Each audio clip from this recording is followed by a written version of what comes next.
Tina hat ins Internet ein Urlaubsfoto rein. Da liegt sie mit ihrem Freund am Strand im Urlaub auf Hawaii. Auf Instagram hat sie dafür sofort ein Buch blockiert, weil so ein Foto, das gehört zuerst zensiert. Man darf doch keine Nippel auf dem Foto sehen, weil Nippelpolizisten sonst am Radl drehen. Darum sofort gescheit verpixeln, schwarzer Balken, so ist schön, aber Männernippel, die sind kein Problem.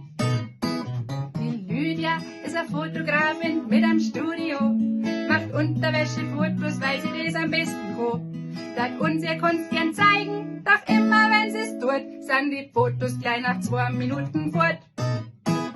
Es darf keine Nippel auf am Foto sein, und wenn kein Nippel drauf ist, pult man uns ein Ei. Am besten überhaupt keine Haut, egal an welcher Stelle, außer Männerhaut, weil die ist voll okay.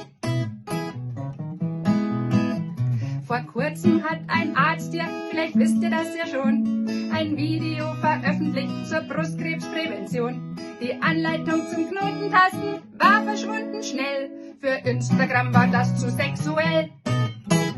Es darf auch nie ein Nippel in einem Video sein, wo kämen wir denn da hin, wir bleiben jugendfrei. Wenn du tasten willst, ne Männerbusen, vielleicht hängt es ja zusammen, dass Männer viel seltener Brustkrebs haben.